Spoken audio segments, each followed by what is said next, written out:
আসসালামু আলাইকুম, সবাই কেমন আছেন? আশা করছি সবাই ভালো আছেন। আল্লাহর রহমতে আমিও ভালো আছি। মানিকগঞ্জের ঘিওর উপজেলার সাংজুরি নামে একটি গ্রাম রয়েছে। সেখানে মূলত একটি কাজে গিয়েছিলাম। সেখানে এসে দেখি এরকম নদীর পাড়ে বিরাট একটি মেলা হচ্ছে এবং গ্রামীণ পরিবেশের মেলাগুলো কিন্তু খুবই সুন্দর হয়। শীতকালে এরকম মেলা সচরাচর সব জায়গাতে দেখা যায়, কিন্তু হঠাৎ করে এসে এরকমভাবে সারপ্রাইজিংভাবে একটি মেলায় উপভোগ করতে পারবো সত্যি অবিশ্বাস্য ছিল। মূলত বিষয়টি দেখার জন্য আমি এগিয়ে গেলাম ভিডিও করতে করতে। পরে গিয়ে দেখি মূলত এটি কোনো মেলা ছিল না। প্রথম আলো .com-এর আয়োজনে পার্বণ নবান্ন উৎসব ইস্পাহানির এই চিনিগুড়া চালটির অ্যাডভার্টাইজ করার জন্য মূলত এখানে বিশাল করে আয়োজন করেছে ইস্পাহানি গ্রুপ। গ্রামের জনসাধারণ যে মানুষ ছিল সবাই এই মেলা উপভোগ করার জন্য এখানে সামনে এসে বসেছে এবং কিভাবে এটি স্পন্সর করা হয় সেটি দেখার জন্য মূলত গ্রামের মানুষ উদ্বিগ্ন হয়ে এখানে এসে অনেক আগ্রহের সহিত বসেছিল এবং গ্রামীণ পরিবেশে যেরকমভাবে সাজানো হয় ঠিক তেমনভাবেই গ্রামীণ পরিবেশের মতো সাজিয়ে তারা কিন্তু স্পন্সরের জন্য নদীর কূলটা বেছে নিয়েছিল এবং বিভিন্ন ধরনের শিল্পীর মাধ্যমে তারা এখানে কনসার্টের ব্যবস্থা করেছে। শুধু তাই নয়, এখানে মূলত বিশেষ আকর্ষণ হিসেবে কিছু সেলিব্রিটি অভিনেত্রীরা এখানে এসেছিল। তার মধ্যে মৌ আপু, খুশি আপু সহ আরও অনেকেই ছিল, যারা মূলত চলচ্চিত্র জগতের অভিনেত্রীদের মধ্যে অন্যতম অভিনেত্রী। এই যে খুশি আপু চলে আসছে, আমি জোরে করতালি হবে।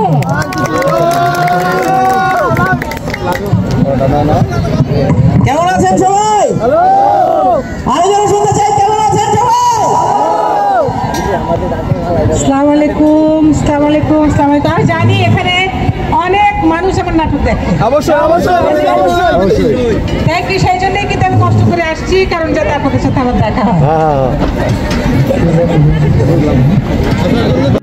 মূলত এটি স্পন্সরের একটি আয়োজন ছিল, কিন্তু গ্রামের মানুষ যেহেতু সহজ সরল তাই তারা এখানে বিভিন্ন ধরনের মেলার মতো করে এখানে নানা ধরনের দোকান দিয়েছে। চুরি ফিতার দোকান এবং বিভিন্ন বাঁশ দিয়ে বানানো হাতের কারুকাজের দোকান সহ এবং বিভিন্ন ধরনের মুড়ি মরকু সহ অনেক ধরনের খাবার এখানে দোকান দিয়েছে, যেমন জিলাপি, মিষ্টি এবং বিভিন্ন ধরনের জিলাপি এই দোকানে পাওয়া যায়। মাসকলার ডালের জিলাপি, গুড়ের জিলাপি সহ বিভিন্ন ধরনের জিলাপি এখানে দোকান ছিল। তারপরে এক সাইডে ছিল বেগুনি, পেঁয়াজি এবং আরেক সাইডে বিভিন্ন ধরনের ভাজা পোড়ার আইটেম এখানে বিক্রি করা হচ্ছিল।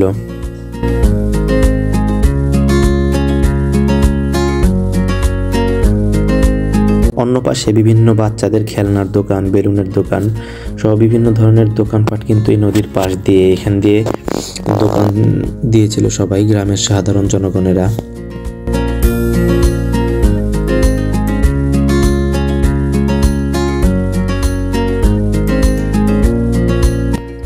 অনুষ্ঠানের পাশে যে নদীর ভিউটা ছিল সেটা সত্যি খুবই অসাধারণ ছিল।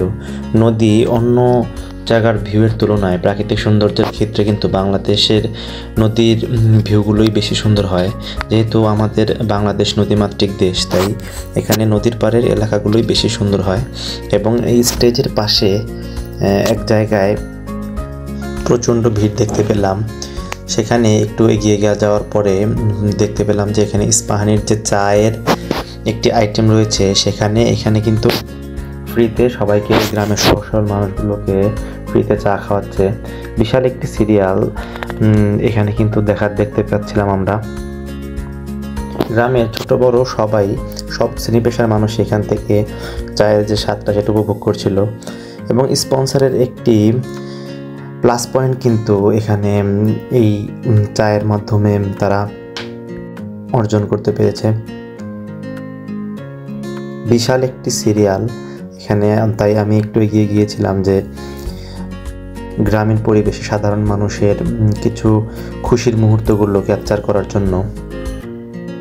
সো সেখান থেকে বের হয়ে আমি আরেক সাইডে দেখলাম যে এক পোর্শনে বিভিন্ন ধরনের গাছের এবং সবজির বীজ এখানে বিক্রি করা হচ্ছে এবং মাটির জিনিস সহ বিভিন্ন ধরনের ফুল ফলের চারা সহ আরও অন্যান্য আইটেম সহ বিভিন্ন ধরনের স্টল কিন্তু এখানে ইস্পাহানির যে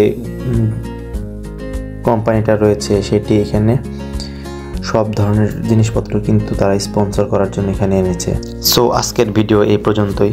সবাই ভালো থাকবেন, সুস্থ থাকবেন, ইরাকান রাফি ব্লগের সাথে থাকবেন। আর আমার ভিডিও কেমন হয়েছে এটি কমেন্ট করে জানাবেন। আল্লাহ হাফেজ।